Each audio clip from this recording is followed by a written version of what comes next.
Oh, wait, to escape me. Today we're going to start talking about Hercules' labors. The thing to remember with the labors of Hercules is that this is a quest for redemption. Hercules is trying to make up for the awful thing that he had done, which was killing his own family in a fit of rage. After going to the Oracle at Delphi, he gets told specifically to do the following things to avoid an eternity in Tartarus, where evil gets punished. First off, he has to find King Eurystheus. That is a really difficult name to spell because it comes from Greek. The vowels got shifted around a lot. But Eurystheus is how we pronounce that. And once Hercules finds King Eurystheus, he has to do any 10 ridiculous, impossible things that he asks. It's supposed to take him 10 years. He's not allowed to ask for a reward, and he's not allowed to ask for any help. These are things that are going to become important in some of the later labors. Hercules walks into King Eurystheus' city. He goes straight up to the palace. There's a long line of people looking for their audience with the king. And Hercules waits there patiently with his bow, with his rough sort of hunting gear, considering he spent about a lot of time out in the wilderness after leaving Thebes. The person in front of Hercules is actually giving Eurystheus a huge gift. He's giving him this enormous bronze urn that'll show up in the thing. So basically like a huge wine jug or something like that. Really huge, made out of bronze. When Hercules introduces himself, no one there has heard of him. He doesn't have a lot of credit with anybody yet. So he gets sent out into the boondocks. His first labor is that he has to go to this town called Nemea, which is this shepherding community that gave tribute to Eurystheus. Their hunters are being, terrorized and driven away, and some of them even eaten by this enormous lion that no one can kill. Since this lion is terrorizing people, they can't take their sheep out to pasture, and their whole town is sort of frozen up. There's not a lot they can do. Hercules goes out to the town. He buys a couple of sheep from somebody at like ridiculous inflated prices because he's a hero. He's trying to be nice. And he goes out into the woods. He gets one sheep in this clearing, pounds a stake into the ground, ties it up to the stake so it can't run, and then Hercules climbs a tree and waits for it. When he sees the lion approach, he draws back his bow, he aims, and remember that Hercules is the greatest mortal archer who's ever lived. And Hercules hits this thing right behind the shoulder. If you're hunting, this is how you go for the heart of an animal. And his arrow bounces off. This infuriates the lion, and it starts going straight up to Hercules. And Hercules draws another arrow, and at this point, he's aiming straight down as this thing starts climbing the tree. And he fires again, and he hits the thing right between the eyes. And again, his arrow bounces off. Hercules is shocked at this point. He doesn't really know what to do.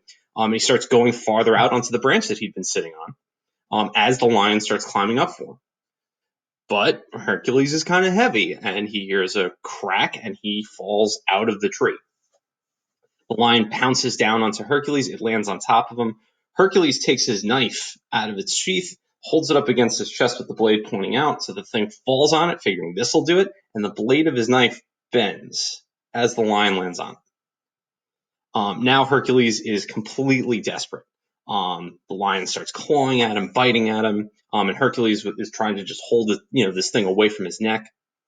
And he reaches around with his hands and finds that big branch that had fallen, and he brains the lion with it, stuns it. At this point, you should remember the other thing that Hercules is really good at, because Hercules certainly does. Once the lion rolls off of him, Hercules' instincts as a wrestler kicks in, and he jumps onto the back of the lion. The thing tries to shake him off. It runs through the woods with him. But Hercules manages to snake one big forearm around the neck of the lion, pull on it with all of its might, and crush the thing's throat. To me, it seems pretty obvious that Hercules would probably be very shaken up by this. Probably held on to that thing a lot longer than he really needed to. And eventually, when the lion is dead, he drags it back to the clearing. He looks at his knife, straightens the blade, tries to sharpen it, still can't cut the skin of the lion. It turns out that the Nemean lion has a gimmick, and we're going to see this with a lot of the monsters or things that Hercules faces. His skin could not be pierced with human weapons. That's the way that it tends to go. In some versions, it's like impenetrable. It's completely, undoable. But Hercules eventually manages to skin this thing. A lot of my students ask me how. Generally, the consensus is that he either takes like a claw or he works a tooth out from the lion's skull, and is able to use that to cut the thing open. When he gets back into town, he's carrying the corpse of the lion. He's managed to skin it, and the town rejoices. Everyone really finds this really fun. He makes armor out of the lion skin, and this becomes sort of an icon for Hercules. He's always seen wearing this lion skin. If you were going to an ancient costume party and you wanted to dress up as Hercules, if you carried a big stick and had like the lion skin, everyone knew exactly what you were going for. And you can see an image of this down here on this face paint.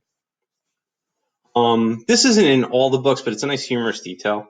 Apparently, when Hercules was going back wearing the lion skin, he freaked a bunch of Eurystheus' guards out.